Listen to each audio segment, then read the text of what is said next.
Buenas. Comenzamos un nuevo episodio de esta colección llamada Testimonios de la Educación en Canarias a través de la voz de sus protagonistas. Es una colección impulsada desde la Cátedra de Tecnología y Educación de la Universidad de La Laguna y financiada por la Fundación Mafre Canarias.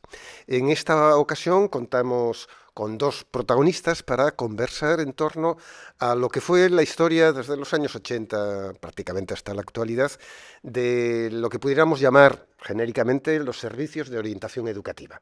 Es un campo de acción en educación que ha ido amoldándose a los tiempos, a las leyes que han ocurrido o se han desarrollado en estos últimos 40 años y cambiando los nombres. Hablaremos de todo ello. Entonces, antes de entrar en materia, yo les pediría que se presenten brevemente, ¿no? ¿Quiénes son? ¿Qué trayectoria profesional tuvieron a lo largo de su carrera? Y sobre todo, ¿qué motivó que se aproximaran a este campo de la orientación educativa o escolar, como ustedes quieran? Bueno, yo soy Pedro González Leandro. Pues mi vida profesional empezó como maestro de enseñanza primaria o de primera enseñanza, como se decía antes, en el año 69, dando clases a niños sordos de la Asociación de Sordomudos de Tenerife. Pues fueron 3 años maravillosos para mí en el sentido, era muy joven, ¿no? Y me impresionó cómo aquellos chicos hablaban y aprendían a leer y a escribir y eso, ¿no? Bueno, posteriormente pasé a la enseñanza pública y estuve pues trabajando en la enseñanza primaria, sobre todo, pues hasta los años 83, 84. Eh, Después de la enseñanza primaria, pues pasé por el Servicio de Orientación Escolar y Vocacional, el SOEP. Previamente había estado colaborando a nivel de invitado, yo daba clase en el Colegio Público de Arafo. Y había un orientador, cuando se creó el Servicio de Orientación, el SOEP, eran 3 orientadores en Tenerife, en la provincia de Santa Cruz de Tenerife, y 3 orientadores en la provincia de Las Palmas. Los orientadores de Tenerife, uno de ellos estaba en la zona de Güímar y Arafos, ¿no? Por eso tuvieron contacto conmigo. Yo había pues, estudiado psicología. A medida que daba clases en la pública, terminé psicología. Era licenciado en psicología. Y entonces estuve colaborando con el orientador que iba por Arafo a pasar pruebas y tal. Y me invitó a las reuniones que Miguel Ramírez, que era el inspector encargado de llevar la coordinación del SOEP, los viernes por la tarde, que hacían unas reuniones donde pues invitaban a personas que estaban relacionados con la orientación educativa, porque fueran pedagogos o psicólogos, porque los miembros del SOEP eran maestros de primaria, que a su vez tenían que ser licenciados o en psicología o en pedagogía. Ellos entraban en el SOEP a través de un concurso de méritos y bueno, en ese momento había 3.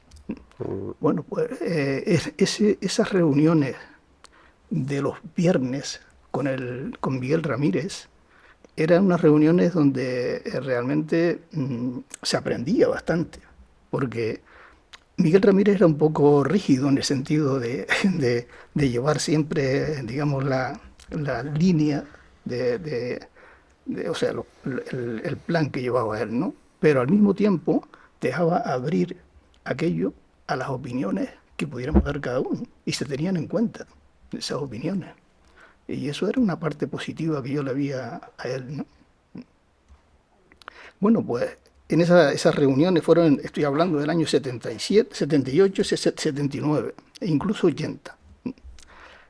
Con el tiempo, en el año 85, me presenté a una plaza de orientación y la obtuve.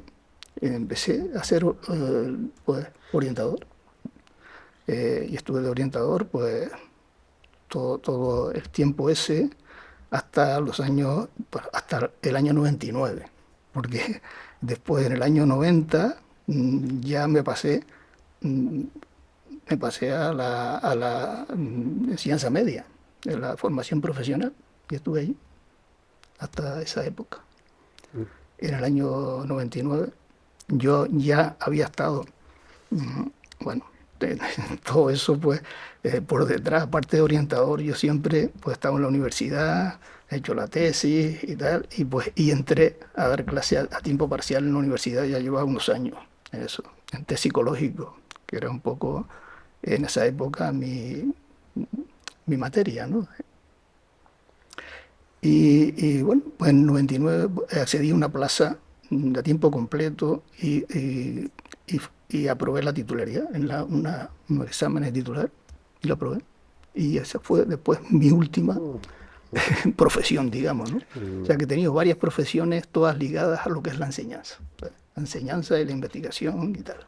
Muy bien. O sea, un recorrido muy completo, Sí, sí, sí, maestro, sí, licenciado en psicología, sí. orientador educativo, luego el Sí, salto sí. a la FP, universidad, etcétera.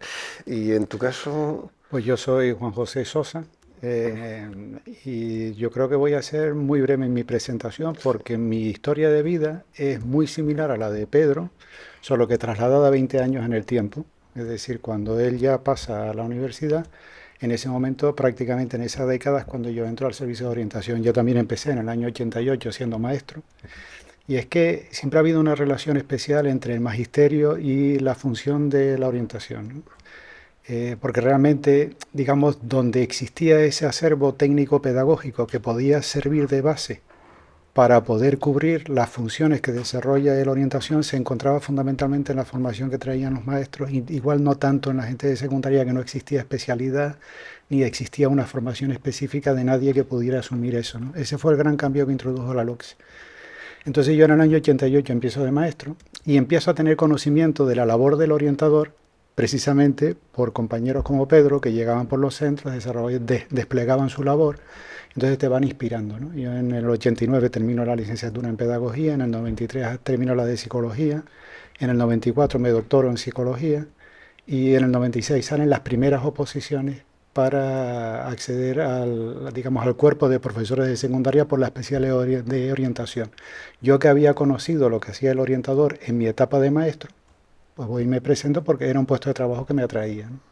Estuve de orientador unos cuantos años, después pasé a la consejería, estuve un par de años en la consejería como técnico de renovación de las enseñanzas, me hacía un poco cargo de todo lo que era el desarrollo del currículum en Canarias, el desarrollo de las pruebas de acceso a la universidad, un montón de funciones que se hacían en la consejería. Salgo de la consejería y consigo meterme a tiempo parcial aquí en la universidad, en el departamento de didáctica e investigación educativa. Y desde entonces, pues lo mismo que Pedro, combinando funciones de orientación con labores de orientación hasta que recientemente me he incorporado a tiempo completo y ya seguramente acabaré mi vida profesional en este último puesto de trabajo, ¿no? muy En bien. mi recorrido. Muy bien.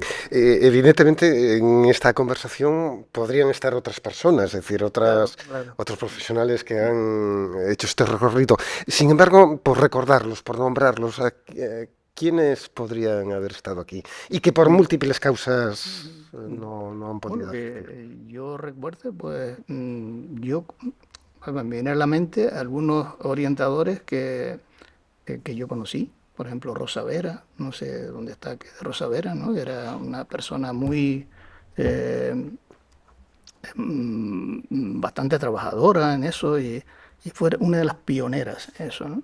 Después Ángel, que no recuerdo el apellido, ¿no? Pero otro orientador de los tres orientadores esos que empezaron con Miguel Ramírez, ¿no? Eh, Son gente que trabajaban muchísimo. De hecho, las reuniones esas que se hacían los viernes por la tarde eran reuniones donde se trabajaba mucho, se trabajaba con entusiasmo, ¿sabes? Y para después llevar eso a la práctica, ¿sabes? ¿Eh? Entonces sí, yo pienso que realmente la orientación en Canarias, yo siempre digo que el cambio grande de la orientación fue cuando empezó la autonomía y fue consejero de educación Luis Balbuena, ¿sabes? Luis Balbuena pues le dio un empuje a la orientación educativa tremendo, ¿sabes? Tremendo. Al principio me acuerdo que en diciembre del 86 se celebró una jornada en Las Caletillas donde fueron todos los orientadores que en ese momento había en Canarias, una jornada sobre la orientación profesional, vocacional y profesional, solamente eso. O sea, era más bien sobre los institutos de formación profesional, más bien eran los que iban, y nosotros como orientadores pues nos interesaba muchísimo eso. Vinieron expertos donde se habló sobre eso, empezamos a ver la tecnología informática de los algoritmos estos para en base a una serie de variables decidir qué profesión o qué vocación le iba bien a la persona, al cliente o a los estudiantes, por ejemplo, ¿no? Eso fueron la primera vez que un software de ese tipo, ¿sabes? Estamos hablando del año 86, ¿sabes? O sea que hace muchos años de eso, ¿no? Hoy en día con la IA pues ya eso ha cambiado muchísimo. Después, eso fue en diciembre. En la primavera del 87, Balbuena convocó a todos los orientadores de Canarias para realizar una jornada de orientación educativa en Las Palmas, en el Hotel Concorde, y estuvimos 3 días dirigidos por una profesora, se llamaba María Jesús Porras, que era jefa de servicio de la Dirección General de Promoción Educativa de la Consejería de Educación. Después no fue directora general. Ella creo que fue después, tuvo otros cargos. Sí. Era una mujer impresionante, porque movilizar a más de 200 orientadores que había allí en el Hotel Concorde, de tal manera que nos dividió en grupos, en comisiones de distintos temas, y estábamos discutiendo esos temas hasta altas horas de la noche. Yo recuerdo una noche que nos fuimos a dormir a las 2 de la madrugada, ¿sabes? O sea, en la comisión que llevábamos nosotros, donde estaba yo, porque había otras comisiones, y después poner eso en común. Si les digo que cuando terminaron las jornadas del Concorde, digo, esto es un punto de inflexión en la orientación educativa en Canarias. Para mí lo fue, ¿sabes? Y para muchos orientadores seguro también, ¿sabes? Porque se salió allí con esa idea de, bueno, cosas que estábamos en la práctica, pero que después lo vimos reflejado en la LOCSE. Cuando la LOCSE habló sobre la orientación educativa, que eso fue muy importante, ¿no? Hacer esas insistencias en la psicopedagogía, en la colaboración de todos, porque lo que es la orientación educativa es muy importante el que se tenga en cuenta no la parte individual, sino que sea todo colaborativo, ¿sabes? Colaborativo, tener en cuenta el contexto donde se desarrolla y todo eso. Eso que nos lo pasó la LOCSE y ya lo hacíamos en la práctica nosotros también ya, ¿sabes? O sea, después, claro, la LOCSE fue muy importante en el... Pero antes de meternos orientación y LOCSE, sí, vamos a recuperar un poquito la memoria del nacimiento se nombró el SOEB, Servicio de Orientación Escolar y Vocacional. Nace, me imagino, a la luz de la ley que estaba vigente en aquella, la Ley General de Educación de 1970. ¿Cuáles eran las funciones, características y sobre todo un poco la estructura organizativa del SOEB? Es decir, ¿estaba en todas las islas? ¿Cómo era aquello? Sí, al principio estaba eso, 3 en Tenerife y 3 en Gran Canaria. O sea, muy pocos. Poquísimo, además era en plan experimental. En el 77 más o menos. En el 77. Eso fue en el 77, sí. Vale. Porque fue cuando salió la orden ministerial. O sea, la primera vez que se crea esta estructura de servicio de apoyo, me imagino que en el conjunto del Estado, es en los años 70. Creo que algunas provincias no lo cogieron. Pero aquí en Canarias... Aquí en Canarias se cogió, tanto en Las Palmas... Es que una de las peculiaridades de los servicios de orientación es que siempre han dependido más de las regiones que de una decisión centralizada. Es decir, las leyes, las grandes leyes contemplan la posibilidad de crear servicios de orientación. Pero luego ya delega en aquel entonces en las direcciones territoriales y ahora en las comunidades autónomas el que se pueda implantar y el formato concreto que se le dé a ese sistema. Por eso en algunas regiones o provincias podía no existir y en otras sí. Es decir, no era algo centralizado a nivel estatal. Sí, en este caso sí. En algunas provincias no se, tengo entendido que no se hicieron, ¿no? Aquí sí, aquí se hicieron tanto en Las Palmas como aquí, y eso dependía de la inspección. O sea, porque el servicio nace como parte de la inspección. Exactamente. Vale. El cambio fue, como le digo, cuando entró la autonomía, entró Luis Balbuena de consejero, y entonces ahí ya dependía de la Dirección General de Promoción Educativa, es decir, dentro de la consejería de la consejería estaba María Jesús Porra, era la jefa de servicio de este servicio. Y fue un cambio radical en la orientación educativa. Se pasó a la enseñanza media también, ¿no? O sea que a partir del año 90... Que además es cuando empieza a crecer enormemente el número de personas que integran. Exactamente. Entonces no solamente eso, sino que se dedicaron también a formar a esos orientadores. Aquí llegaron expertos de la península, famoso, por ejemplo, Sebastián Rodríguez Espinar, ¿no? Que seguramente lo conocerá, ¿no? Elvira Repeto, por supuesto. Jesús Pérez González, ¿no?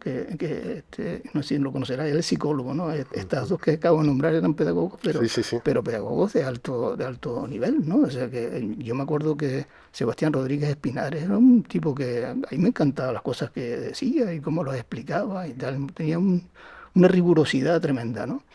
Y vamos, que yo pienso que en aquella época, yo te lo he dicho alguna vez, Juan, en aquella época el grupo de orientadores que había, a lo mejor aquí en Tenerife 100 y pico orientadores, era un grupo de lo mejor formado que había, y además se trabajaba con una ilusión, con un entusiasmo, que eso era tremendo. Que después se vino abajo. Yo creo que ustedes inventaron la profesión aquí. Pues exactamente, eso siempre lo he dicho, y además hay una conferencia en ADEGE sobre la orientación, tenía por aquí algunos apuntes de eso, donde ponía eso, que a partir de ahí se creó una profesión, orientación educativa. Perfil profesional. Antes Manuel preguntó por otros nombres. Y me estoy dando cuenta de que ya antes yo comenté una inexactitud, porque sí existía en el ámbito de la secundaria algunos orientadores que también merecería nombrar, es verdad, que eran orientadores que estaban destinados en las antiguas universidades laborales, hoy institutos de formación profesional. La laboral es uno, el Felo Monzón de Las Palmas es otro, y ahí había profesionales que habían adquirido la plaza por un concurso centralizado desde Madrid, y también venían desarrollando ya funciones de orientación educativa, y también sirvieron un poco como introductores a esa nueva generación que llegaba. Entre ellos estaba Víctor, no recuerdo la Víctor Espósito, Víctor Espósito. Víctor Espósito, me acuerdo de él, y del que estaba en Las Palmas no me acuerdo. Murió también Víctor, creo. Víctor falleció también. Fue una de las primeras personas que sí, me acuerdo. Y después otros que se habían adscrito en los institutos de secundaria, que eran de otras en los antiguos institutos de bachillerato, que eran de otras especialidades, como de griego, de también, economía, y que se habían adscrito a la especialidad de orientación para hacer funciones de orientación, entre ellos Alejandro Álamo y otros compañeros que también estaban ahí para que ese era el tema, de que había una buena formación en los orientadores, pero las condiciones laborales eran precarias, ¿no? Entonces resulta que, curiosamente, seguíamos siendo pues maestros a todos los efectos, ¿sabes? Porque entramos por la oposición de magisterio, y lo que ocurre es que entramos en la orientación por un concurso de méritos. El caso es que, claro, pasan los años, están un montón de años, y ¿qué pasa? Estamos en una tierra de nadie, ¿no? Ni somos una cosa ni la otra. Pues ahí se empezaron a hacer juicios, ¿no? De demandas al gobierno y tal. Unos ganaron, por ejemplo, yo tuve la suerte de que gané, ¿no? Y que el tiempo que estuve, los 9 años en formación profesional, me pagaban del grupo A1, ¿no? Como el grupo A1, que realmente todos estamos haciendo el grupo A1, porque estábamos haciendo éramos técnicos superiores, ¿no? Eso eso generaba un agravio, porque te pedían requisitos de cuerpo, o sea, de grado A. Claro, licenciados, además había que ser licenciado. Había que ser licenciado, pero accedías habiendo opositado por como diplomado. O sea, que era una especie de contradicción, ¿no? Entonces estábamos...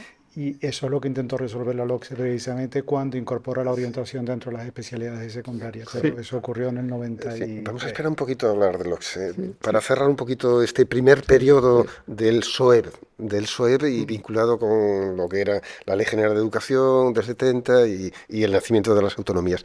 ¿En qué consistía el SOEB? Es decir, mi pregunta es, ¿qué tareas, qué funciones hacían, cómo trabajaban, a quién atendían? Ujú. Porque creo entender que más que estar en los centros escolares, ustedes estaban en un lugar centralizado, por decirlo de algún modo. Bueno, no, realmente estábamos en los centros.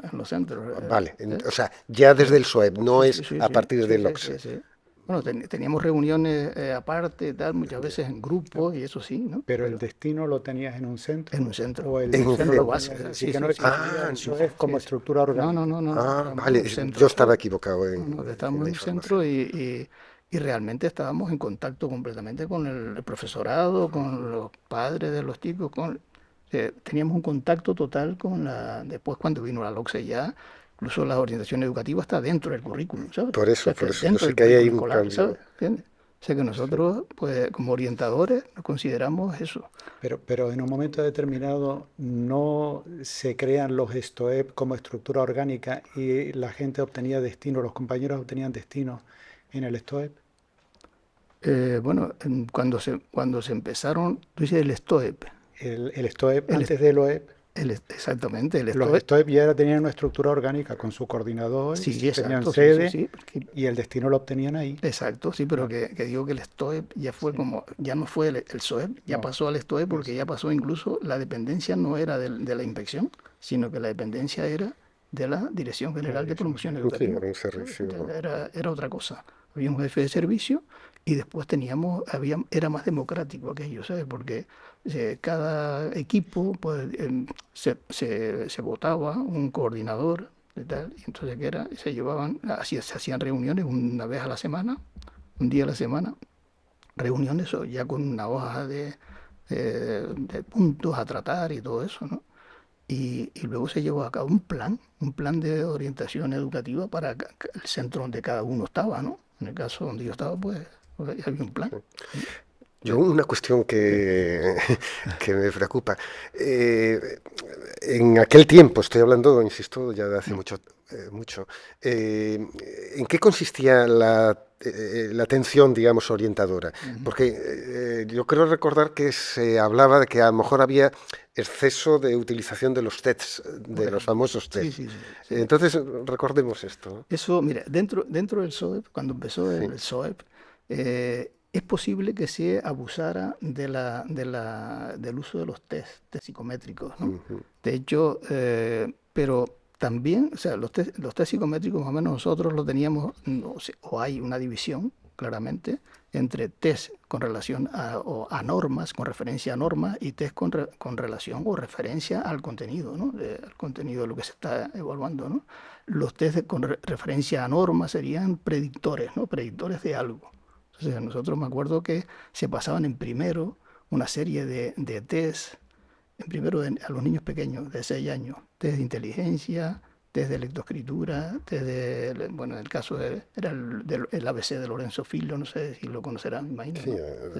Lorenzo Filho, los test de Bender, ¿no? Por ejemplo, de Lauretta Bender, ¿no?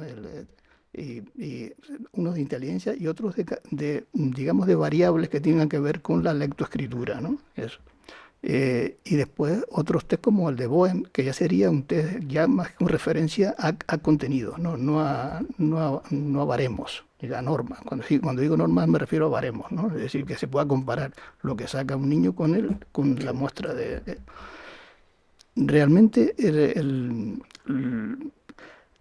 pasábamos muchos test con referencia a normas, pero luego también a la hora de analizar los resultados de esos test, se veían los niños que a lo mejor tenían una puntuación muy alta en test de inteligencia, por ejemplo, y otros niños que tienen puntuación muy baja, y hacíamos pautas de actuación para unos y otros, adaptaciones curriculares para unos y otros, eso sí también, ¿sabes?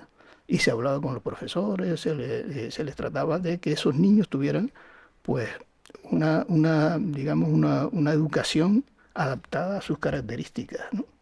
Eso era una de las cosas que teníamos en cuenta o que se tenían en cuenta en esa época. Después realmente cuando hubo el cambio ese del SOEP al STOEP y eso, ya se cambió bastante y ya no se pasaban estas pruebas a toda la clase, por ejemplo, que se hacían al principio con la justificación de que estábamos tratando de elaborar baremos para después utilizarlos, baremos propios de nuestra Porque los comunidad. test venían de Claro. fuera y había que adaptarlos a la Claro, población que claro, había. claro, eso. O sea, era una cosa experimental. Al principio Claro. era experimental. El SOE era experimental.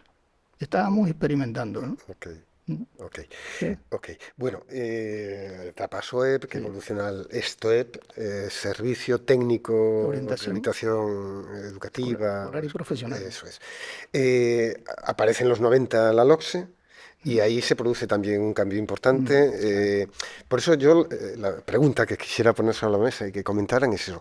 ¿Qué trajo consigo la aparición de la LOCSE con relación a el modo de entender la orientación? Es decir, el enfoque, no sé si menos psicométrico y Sí. más de atención psicosocial o bueno, Mm. ¿qué trajo la LOCSE consigo en el modo de entender la orientación y luego cómo se tradujo en la estructura organizativa de Canarias? Bueno, yo creo que Pedro ya ha anticipado un poco la idea, es decir, la LOCSE, entre otras cosas, lo que hizo fue introducir la actividad orientadora dentro del currículo. Hasta ese momento era una cuestión que había ido surgiendo como consecuencia. Vamos a ver, la orientación ha ido evolucionando a lo largo del tiempo, pues como han ido evolucionando los paradigmas de base que han ido nutriendo al sistema educativo. En la década de los 70 lo que imperaba era el paradigma técnico, tecnocrático, donde además la psicometría y la medición, la estandarización, pues tuvo una importancia fundamental, ¿no? Coherentemente con eso, la labor que se empieza a desarrollar es un poco la que ha descrito Pedro, ¿no? Pero luego, a lo largo del tiempo, la perspectiva que se tenía de la intervención, digamos, educadora, incluso del desarrollo del currículum, ha ido cambiando y la orientación fue cambiando paralelamente, ¿no? Entonces, con la LOCSE, ¿qué llega? Pues llega un paradigma, digamos, un modelo de orientación que ya había empezado a mutar con el STOEP, como dice Pedro, y que trata de incorporarse más a una función más educativa, más que, digamos, diagnosticadora. Sigue manteniendo el diagnóstico, sigue manteniendo las funciones de identificación precoz, pero digamos que se le da mayor importancia dentro del rol del orientador a toda la función de liderazgo, de asesoramiento, de crecimiento educativo dentro del claustro de cara a la intervención, que hasta ese momento eran como cuestiones que habían quedado un poquito más separadas o desde luego no reguladas normativamente, otra cosa que se hiciera. Entonces, ¿qué pasa? Que con eso empiezan a surgir como yo diría que con la LOCSE lo que se complejiza es el modelo de orientación, porque aparecen perfiles de orientadores diferentes dependiendo de si desempeñas tu función en primaria o en secundaria.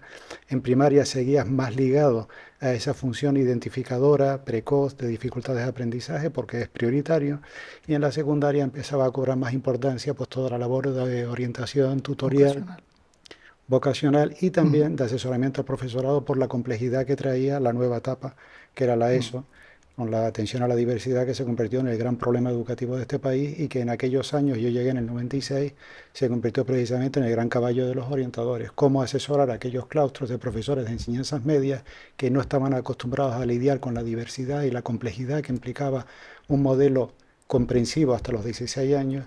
Un poco en aquellos años duros, Sí, pues la orientación tuvo que hacer funciones de asesoramiento en los claustros, ¿no? Ese sería, digamos, para mí el principal cambio que trae consigo digamos, el modelo LOCSE y cómo se trasladó eso a la yo, por orientación. ejemplo, cuando yo estuve los últimos 9 años, del año 90 al 99, estuve en un centro de media, ¿no? de formación profesional. Hasta el 95 me dedicaba solamente a la orientación de una forma, vamos, me acuerdo cuando llegué, aquello era tú sabes dónde está el Instituto de Formación Sí, Profesional sí, de sí. Weimar, ¿no? Que es una zona un poquito especial, ¿no? En el aspecto. Y era en la época del SIDA, de la época había muchos problemas de drogadicciones y todo eso, ¿no? Pues yo lo que hacía un listado de todas las cosas que podía hacer el orientador y se las pasaba a los tutores, a los profesores, para que me apuntaran cuatro, me acuerdo que eran 12 tal, y pusieran cuatro que ellos consideraban prioritarios para hacer, yo podía actuar, ¿no? Y eso, pues, lo primero que dijeron era pues que actuara sobre esos problemas, hablarle a los chicos sobre el SIDA, los problemas, porque ya eran chicos adolescentes e incluso adultos algunos, ¿no? Y pues dedicamos pues, una serie de actividades a traer expertos para que hablaran a los chicos, no sé qué, tal, y todo eso, ¿sabes? Y los comportamientos que deberían de tener, ¿no? Para evitar ese tipo de Fue de- una época sí, complicada. sí, Yo llegué en el complicado. 96 y mi primer destino fue en el Virgen de la Candelaria, que es un macrocentro de formación profesional Mm, con una gran tradición en el ámbito de la formación profesional también, el mayor centro de formación profesional de Canarias, con turno de mañana, de tarde y de noche, y con un claustro de más de cerca de 200 profesores que cuando te dirigías al claustro lo tenías que hacer con micrófono. Yo llego allí en el mm, año 96 y no sabía ni claro, dónde esconderme. claro. Y en aquel momento el gran problema que tenía, por ejemplo, el Departamento de Orientación era cómo conseguir hacer entender a aquel profesorado pues cómo se tenía que desarrollar una programación con el formato LOCSE, orientada a capacidades y no basada fundamentalmente en contenidos, cómo estructurar y vertebrar un centro en torno al proyecto educativo de centro, que la gente no Mm, sabía ni lo que era, o el proyecto curricular de la etapa. Es decir, las funciones que tenías que desarrollar en aquel momento, aunque seguíamos atendiendo a un montón de alumnos con necesidades educativas especiales, se decía en aquel entonces, ¿no? Yo, por ejemplo, el siguiente destino lo tuve en La Matanza, y estuve 2 años en La Matanza y era un centro relativamente pequeño, un línea 3 y teníamos atendidos y con seguimiento por parte de los servicios sociales del ayuntamiento, había como 40 familias, 40 alumnos y alumnas que estaban siendo, que digamos que tenían seguimiento y estaban tutelados por los servicios sociales del ayuntamiento, para que te hagas una idea de la magnitud del mm, problema, ¿no? Entonces, aquel profesorado de bachillerato estaba muy desbordado. Entonces, yo recuerdo que mi labor principal en aquellos años era la de tratar de hacer comprensible pues lo que significaba toda aquella mm, jerga LOCSE que ya, ya, aquella ya. gente no entendía. Bueno, Eh, yo te iba a decir que cuando yo estuve en la profesional, hasta el año 95, hacía cosas orientadoras. Después del 95, tuve que dar clases de filosofía, porque Así, se puso en funcionamiento el claro, bachillerato. claro. Entonces, los profesores que estaban allí, pues teníamos que dar clases. Entonces me llamaron, mira, por afinidad, tú eres psicólogo y tal, pues tienes que dar clases de filosofía porque no tenemos profesor de filosofía. Madre mía. Yo a lo mejor confundo, pero en esa época de implantación del OCSE, mediados años 90, había un dicho que se Sí, decía de los orientadores los pakistaníes, ¿no? Sí, Que pakistaníes, están aquí. para que estén. Es decir, eso podía ser manifestación o reflejo de que el profesorado tenía cierta resistencia o desconfianza. Podía hacerlo, pero desde eh, luego la experiencia que yo tengo nunca no vi fue eso, así. ¿sabes? Era más un Y de hecho, no. dicho, sí, a lo mejor era un dicho en algún... Sí. sí, una No, broma. lo que ocurre es que sí es verdad que, claro, nosotros éramos maestros, ¿no? Maestros que, pues, que habíamos estudiado psicología o pedagogía, ¿no? Entonces íbamos a trabajar. Quieras que no, ahí siempre llegas a un sitio donde están maestros y llegas tú como si fueras en plan superior. Yo nunca fui en plan superior, yo siempre fui para... Pero así todo, alguno lo considera así. Y es posible que hubo ese tipo de cosas en algunos maestros, en algunos, ¿sabes? No, pero no era Lo la general. totalidad general. Algunos solo, ¿sabes? Cuando yo llegué, Mm, la percepción que yo tenía es que había profesorado de medias, antiguo profesorado de medias, que estaba como un poco, como diría yo, se sentía, ellos decían que los habían EGBizado. Es decir, que la LOCSE les había rebajado de categoría al haber creado aquella etapa intermedia que fusionaba lo que era el séptimo y el octavo de GB, que estaba en manos de los sí, maestros, sí, se puede y entender. el primero y segundo de BUP, que estaba en manos de secundario, los Mm, habían convertido en un solo grupo sí, y ellos consideraban que aquello era una especie de evaluación de su estatus profesional. mm, Entonces ellos estaban, había un grupito de compañeros de aquella época que estaban como irritados con la LOCSE y con el sistema.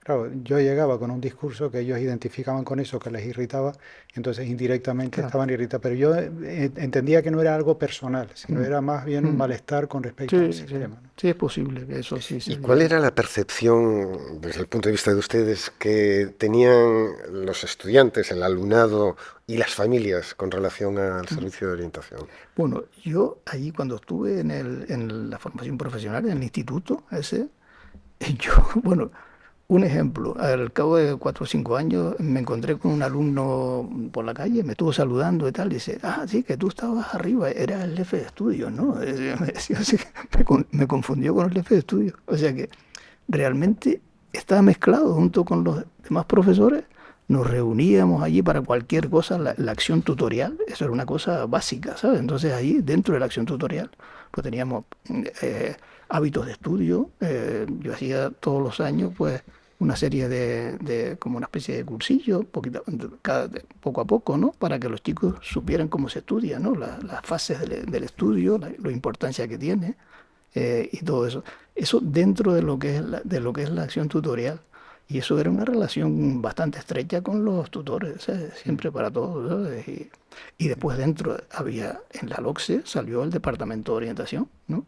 En el departamento de orientación no solamente estaba el orientador, sino que había una serie de profesores, incluso yo tenía alumnos también, dentro que iban en algunos momentos allí a trabajar con una actividad.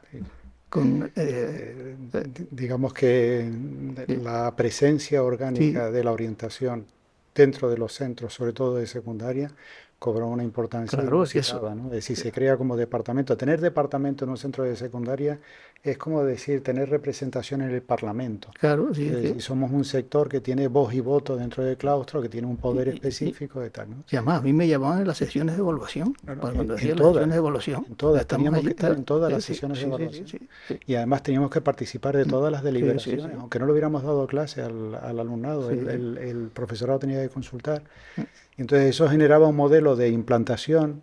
Pues eso era la esencia de la LOCSE. Exactamente. El ser eso. Y eso generaba una presencia y una implantación de la orientación que desde luego no había tenido anteriormente, ¿no? Podía haber sido, digamos, el resultado del producto de algún orientador que hubiera tenido pues la capacidad de tener ese grado de implicación dentro del centro, pero normativamente no estaba recogido. Con la LOCSE ya eso se regulariza y se ordenaron algunas discrepancias que existían, que venían arrastrándose del pasado, ¿no? Por ejemplo, esa dualidad que tú comentabas antes. Pero luego aparecieron otras. ¿Cuáles aparecen? Pues aparece, por ejemplo, que con la LOCSE había orientadores que obtenían su destino en el EOEP, en el recién creado de OEP, que eran los que se ocupaban después de digamos, de las labores de orientación en los colegios de educación infantil y primaria, que no tenían esa presencia en los centros, sino que rotaban y tenían una ratio de unos 600 alumnos por orientador. La ratio media era de 600 alumnos por orientador. Y eso implicaba porque tenían que atender entre 2 y 3 colegios de primaria a lo largo de la semana. Mientras que luego existían otros orientadores que habían accedido al cuerpo exactamente igual, pero que obtenían su destino en un IES.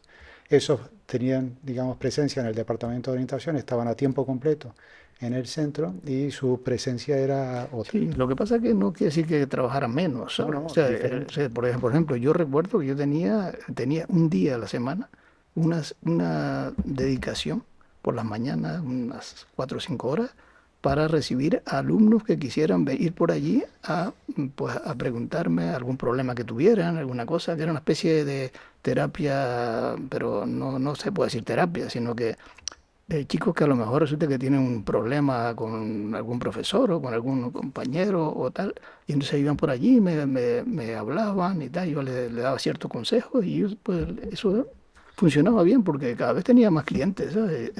En ese día, ¿no? Ese día que yo dedicaba a eso. O sea que...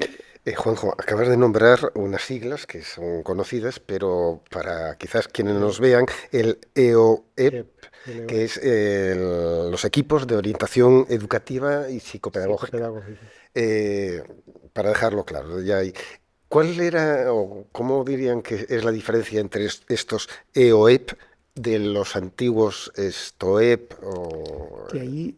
Perdona, ahí se fusiona todo, ¿no? Se fusionan los... ¿O cómo surge esto de los equipos de orientación educativa? Los equipos multiprofesionales se fusionan y luego se producen como 2 categorías uno que se llama, que son las categorías de orientadores educativos de zona, una zona. Que son estos que apuntabas tú, que tienen varios centros a los que atender. Y después están esta otra categoría, que son los equipos específicos, por ejemplo, de discapacidad visual, discapacidad auditiva, discapacidad motórica y trastornos generalizados del desarrollo. o sea, lo del espectro autista, estas cosas así. O sea, hay equipos dedicados específicamente a ese tipo de que cosas. tienen una implantación provincial. Exactamente. Todo esto se cree con el decreto de orientación Sí. del año 95. Sí. En el año 95 se aprueba en Canarias el decreto de orientación que desarrollaba la LOCSE en ese aspecto y Sí. que hace la integración de todos esos equipos previos. Ya fíjate cómo ha sido el recorrido de un SOEF que empezó con 3 personas y como una Sí, sí, sí. experiencia piloto vinculado Experimental, a la experimental inspección, total. empieza su recorrido. Mm. Posteriormente se crea el gabinete para la, digamos, para la discapacidad, el gabinete de la reforma para la discapacidad, que se atendía, digamos, intentaba hacer como un enfoque de diagnóstico y atención específica, especializada en las personas con discapacidad. Eso va evolucionando, va creciendo cuando ya en el año 1983 empezamos ya, digamos, la Consejería de Educación empieza a funcionar, se crean los STOEP, se van creando los STOEP, pasamos ya a un número mucho más amplio de Pero, orientadores y los equipos pero multiprofesionales. fíjate una cosa, ¿se acuerdan cuando les decía que las reuniones esas de los viernes de Miguel Ramírez, donde nos reuníamos los orientadores oficiales, digamos, ¿no? Y los orientadores invitados, ¿no? Porque me acuerdo que yo iba invitado porque como era maestro ahí en Arafo y era psicólogo y tal, pues me tenían cierta eso, y dice, bueno, pues vete por ahí. Y otros también que venían de la universidad. Me acuerdo de 2 que venían de la universidad porque les gustaba aquello y tal, y Ramírez dijo, pues sí, pues vengan y tal. Ramírez tenía una frase que era que ir creando orientadores como si fuera una mancha de aceite, ¿sabes? Entonces, y eso es lo que ha sido. O sea, y realmente yo creo que la LOCSE hacía un poco eso, el trabajar no solitario, sino trabajar con otra gente, con otros profesionales, y que los nuevos, los orientadores nuevos se vayan introduciendo en la dinámica de la Sí, orientación. yo creo que la idea de que, fíjate que es un servicio que siempre tuvo a gala el que en algún momento, ¿no? Con periodicidades que fueron cambiando con el tiempo, se reunían los diferentes compañeros del Mm. servicio para hacer un intercambio no solamente, digamos, de información, sino también de profesional, Sí, de experiencia, de apoyo mutuo. Entonces, esa cultura del apoyo que siempre ha estado en la base del funcionamiento de los servicios de orientación ha ido creando como una especie de escuela. sí, sí, O sea, sí, esa idea de la mancha de aceite de Miguel Ramírez, pues yo sí, creo que sí. efectivamente es No, así. tuvo cierta. Una generación formaba a la siguiente. Sí, sí, sí. Yo, por ejemplo, llegué al Virgen de la Candelaria y me encontré allí con Ignacio Casado, que estaba allí de orientador ya. Ignacio el cura, ¿no? No, Ah, no. Ignacio el cura. El cura que murió también, Ignacio pobre, sí, Casado es un sí. compañero de La Ah, Rioja, pero que era de la especialidad de artes gráficas y ah. que se había reescrito a orientación y que llevaba un tiempo haciendo funciones de orientación en el Virgen de la Candelaria. Este hombre me acoge ese primer año y si no llega a ser por él, con toda la experiencia y con todo lo que él ya tenía preparado, a mí aquello me hubiera desbordado, no hubiera podido de ninguna Claro, manera asumir sí, lo sí. que implicaba aquello y seguramente hubiera abandonado. Sí. Ustedes eso, ya lo contaron antes, han tenido una trayectoria profesional que empezaron maestros, orientadores y acabaron en la universidad, Sí. trabajando también como docentes. Pero, ¿cuál fue la relación o vínculo que pudo haber entre estos equipos de SOEP o los equipos OEP con la universidad? ¿Había colaboración o eran dos mundos casi separados? Yo creo que, bueno, cierta colaboración sí había, ¿eh? Sí había, porque a Miguel Ramírez siempre le gustaba también investigar y tal. Y yo recuerdo que algunas veces, sobre todo Antonio Álvarez, este que nombré antes, que murió, al principio iba por el centro de cálculo, aquí antes no había ordenadores ni cosas, estamos Sí, hablando sí. de los años 70, ¿no? Y entonces lo primero, por ejemplo, la estadística y todo eso lo hacíamos en el centro de cálculo, ¿sabes? Y, y- ese contacto, pero un contacto muy leve, ¿sabes? No Sí, era un muy contacto puntual. muy puntual, ¿sabes? No. Después nosotros, los que empezamos a estudiar, pues ya estudiando hacer el doctorado, hacer la tesis doctoral y todo eso, pero fue una cosa casi paralela, ¿no? Sí, sí. Yo lo preguntaba en una colaboración más institucional, porque supuestamente en la universidad es donde No, se forman a los sí, futuros sí, orientadores, se hace investigación sí, en este sí. campo. Sí había eso, permeabilidad, Hombre, pero había puntos de contacto, vamos a Sí, llamarlo así, ¿no? pues, Por ejemplo, para el tema de las titulaciones, que pueden conducir al perfil profesional de la orientación, pues siempre ha habido acuerdos de colaboración para acoger alumnado en prácticas, por ejemplo. En determinados momentos se establecían también acuerdos de colaboración para aplicar pruebas o aplicar modelos de intervención. Por ejemplo, cuando aquí en Canarias se empieza a anticipar todo este modelo que hoy conocemos y que está institucionalizado como el modelo de las NEAE, altas capacidades, las dificultades de aprendizaje, el TDA, etcétera, etcétera. No mucha gente sabe que en realidad aquel modelo se empezó a experimentar en Canarias antes que en ninguna otra parte del Estado. Estaba ya todavía Es en la consejería. importante remarcar esto que acabas de contar. Entonces, en el año 2002, 2003 se empieza experimentalmente a introducir un modelo de diagnóstico y de atención a esos perfiles de alumnado que antes estaban todos ellos encapsulados dentro del bloque de las necesidades educativas especiales, pero que precisamente por esa falta de finura en el diagnóstico generaba que el alumnado con necesidades educativas especiales podía llegar a identificar pues, hasta un 20 o un 25% de la población estudiantil, cuando los estándares internacionales hablan de entre el 2 y el 5% de auténticas necesidades educativas especiales entendidas como discapacidad o déficit. Entonces, ese 20% de más que teníamos eran porque se estaban metiendo dentro del saco de las NEE alumnado que en realidad tenía otro tipo de perfiles y que merecía, digamos, un diagnóstico más fino.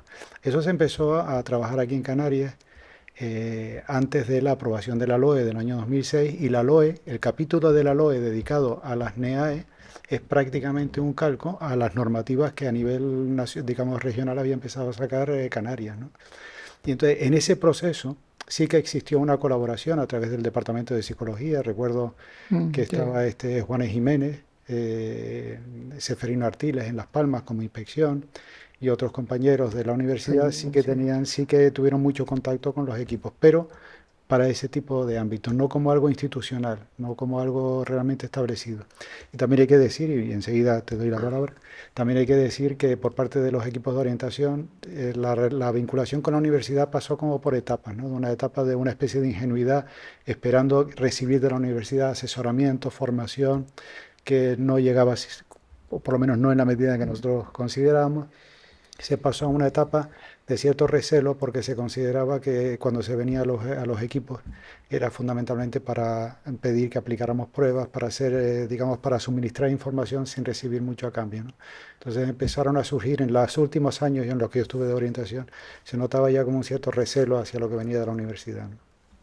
Esa fue mi experiencia. Sí, bueno, sí. La verdad es que yo no vi esa unión, ¿sabes?, entre la universidad y la orientación.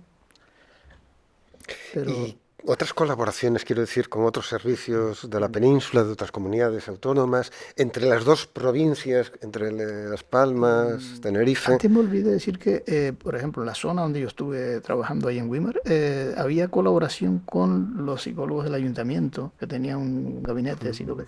Y entonces incluso nos reuníamos para... ellos se encargaban de algunas cosas y lo llevaban a cabo, ¿no? O sea que había cierta colaboración en esos casos. Pero de fuera de aquí... No, yo de creo que fuera fuera no. de Canarias no, pero No. precisamente por eso, porque es que Sí. los modelos de orientación de otras comunidades no son plenamente coincidentes con los nuestros. Por ejemplo, en otras comunidades las labores de orientación, por ejemplo, la desarrolla el personal que nosotros llamamos aquí los maestros de PT. Están en los centros y se encargan también de hacer funciones de orientación. En otros casos no existe realmente la figura del orientador, sino hay como, digamos, una especie de asesoramiento como descentralizado, dependiendo de los servicios centrales de la consejería. Entonces, como las estructuras de orientación no están unificadas o no estaban unificadas, yo creo que nunca existió esa colaboración. Pero sí que existía dentro de Canarias lo que se llamaba las coordinaciones de lo que se llamaban los servicios concurrentes. En torno al año 99, estando José Miguel Ruano de consejero, cuando se hace el famoso pacto por la educación en Canarias, yo creo que es lo único que se ha hecho, ¿no? En aquella época uno de los acuerdos del pacto era identificar lo que llamaban los servicios concurrentes, es decir, la inspección, servicios de orientación, los CEP, los centros del profesorado, no sé si hay alguno más, y entonces de alguna manera lo que se hizo fue tratar de establecer una red de apoyo y de colaboración horizontal, por lo menos sobre el papel, Ya. la realidad. Muy bien, bueno, vamos aproximándonos a una hora y vamos a entrar, digamos, en un tiempo más de reflexión o de balance, ¿no?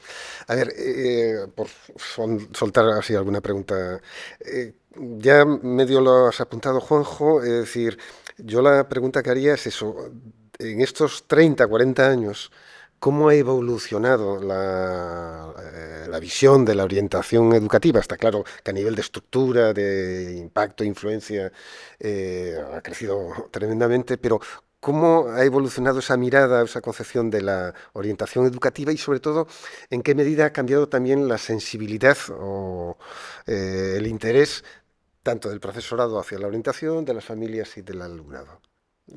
¿Se atreven a hacer este balance? Sí, bueno, yo creo que la evolución ha sido grande, ¿no? La sociedad ha cambiado.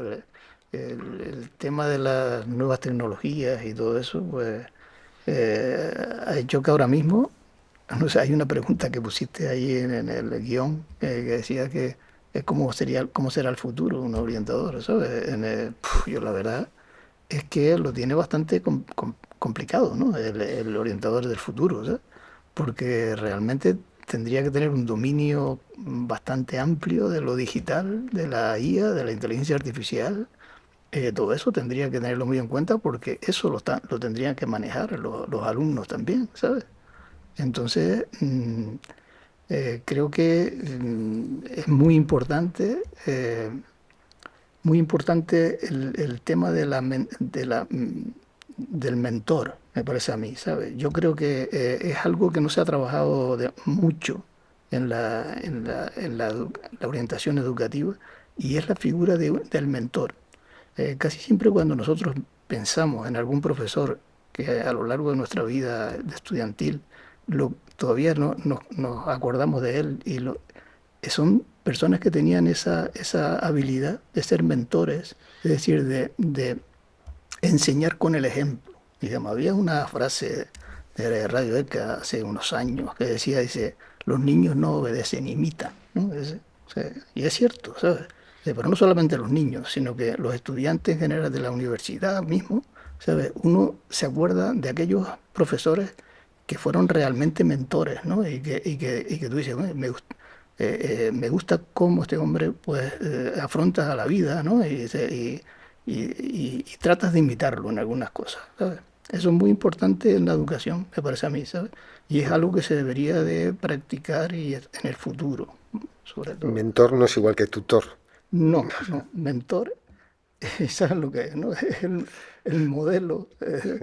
A veces una palabra similar es la Sí, de maestro, no sí, maestro en sí, sentido sí, laboral, sí. sino un maestro es alguien a Sí, quien sí, uno sí, quiere sí, sí, imitar sí, y le ha conducido por la vida. exactamente, exactamente. Sí. Decían que la palabra pedagogo procede de eso, del antiguo esclavo que Ajá, atendía en la sí, Grecia sí, clásica, que llevaba a los niños, lo acompañaba, lo tutorizaba, etcétera, etcétera, el pedagogo que acompañaba en esa trayectoria vital al niño o niña. Bueno, pues ¿tú querías comentar algo de este Bueno, balance? con respecto a lo que planteabas, cómo ha sido la trayectoria, es que Pedro justamente dejó la orientación. Vamos a ver, si yo tuviera que dibujar lo que ha sido el recorrido de la orientación en Canarias y lo tuviera que representar con una gráfica, lo representaría en forma de una curva que parte de un mínimo, alcanza un máximo y Ujú. luego vuelve otra vez a tener una pendiente decreciente, ¿no? Yo creo que Pedro se fue justamente en el momento en el que estaba en ese punto álgido, ¿no? Yo tuve la oportunidad de ver el momento en el que empezó ya el declive de la orientación. ¿En qué sentido hablo yo del declive de la orientación? Es decir, fíjate que hablamos de algo muy pequeño, con pocos recursos, poco personal, que va creciendo hasta que con la LOCSE en el año 90 y ya una realidad en el año 95 con el decreto, de repente aparece una figura profesional que ya está digamos, en su plenitud, en máximo esplendor, ¿no? Con una pluralidad de funciones que implicaban el asesoramiento al profesorado dentro de los centros, que implicaba las labores de orientación y tutoría, que implicaba ser un experto en diagnóstico y evaluación de alumnado con necesidades educativas especiales y que incluso tenía que ser capaz de desarrollar labores de asesoramiento a familias y a la comunidad educativa en problemas personales, ¿no? Fíjate la amalgama de competencias sí. y la complejidad de ese rol profesional que Como anécdota les diré que yo en el 2008 participé de un encuentro en Alemania con otros orientadores de toda Europa, entonces allí tuvimos que presentarnos y decir lo que hacíamos cada uno, ¿no? Entonces cuando me tocó presentarme a mí y les dije todo lo que hacía y les narré este rol profesional, se quedaban mirando unos a otros como queriendo decir, mira, perdona, pero para lo que haces tú nosotros tenemos 4 figuras profesionales en los centros. Entonces se había creado una figura profesional que para mí aquel fue el punto de máximo, digamos, desarrollo del rol profesional, ¿no? ¿Qué pasa? Que el que mucho abarca poco aprieta. Entonces a partir de ahí lo que se generó fue una expectativa en los centros que no se pudo responder y a partir de ese momento pues lo que empieza para mí es una especie de desencanto con respecto a la figura del orientador que se empieza a acelerar ya a finales de la década del 2009-2010. Digamos que estamos volviendo, o lo que yo percibí cuando abandoné la orientación, yo la abandoné en el 2019, lo que yo percibí es que estamos volviendo un poco a los orígenes, es decir, que aquella amalgama de funciones tan exuberante se había ido volviendo a reducir hasta quedarse prácticamente en el diagnóstico y evaluación de NEAE, que es por lo que se identifica generalmente el rol del orientador hoy en día. Es decir, tú, Es que varias veces has empleado las siglas. necesidades específicas de apoyo educativo. Las necesidades específicas de apoyo educativo es una figura que aparece en el año 2006 con la Ley Orgánica de Educación, se anticipó en el año 2002 con la fallida ley de Pilar del Castillo, la ley de calidad, pero toma cuerpo de naturaleza en el año 2006 y sería digamos, un conjunto de clasificaciones diagnósticas de alumnado que tiene algún tipo de dificultad de aprendizaje.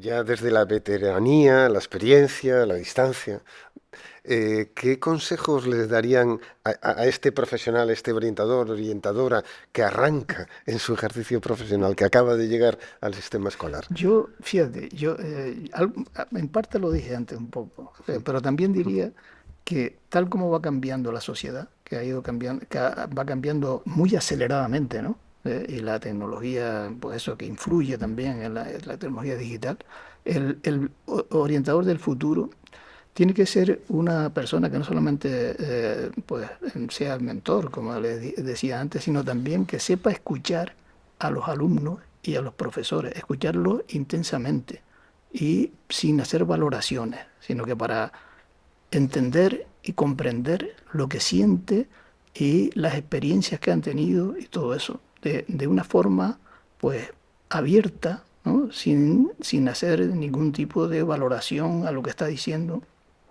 y así, de esa manera, poder conocer cómo puede intervenir en esos grupos, en esas personas, ¿sabes? Yo creo que el orientador del futuro tendría que tener muy en cuenta esos cambios sociales que se están dando de forma tan aceleradamente, ¿no? Y dominar muchísimo lo que es el mundo digital, las redes sociales, dominar también lo que es la inteligencia artificial y porque lo van a usar, ¿no? Los estudiantes lo van a usar, los niños, los niños no lo sé, ¿sabes? Los niños todavía, pero ya se verá, ¿no? Porque entonces todo eso debe tenerlo en cuenta, muy en cuenta, ¿sabes? Sí, no, sin duda. Yo creo que cualquier persona que se encuentre en un puesto de orientación debe tener esa perspectiva, una perspectiva de hacia dónde va la educación y cuáles son los retos que se le plantean, porque la diferencia entre un docente y la figura de la orientación es que de alguna manera el orientador tiene la ventaja. Me faltó una cosita. Ah, Perdona, me faltó decir que cuando se maneja todo lo digital, la inteligencia artificial, eso, no olvidar el espíritu crítico y la ética. Esas dos cosas, ¿sabes? Que son muy importantes, ¿sabes? Yo creo en la orientación educativa y en lo que uno le puede transmitir a los alumnos y a todo eso, ¿sabes? Y ahí viene también la figura del mentor, es decir, que el mentor tiene que ser ético también, ¿sabes? O sea, que el orientador tiene que... Vamos, no puedo estar más de acuerdo contigo. Sí. Seguro que Manuel también.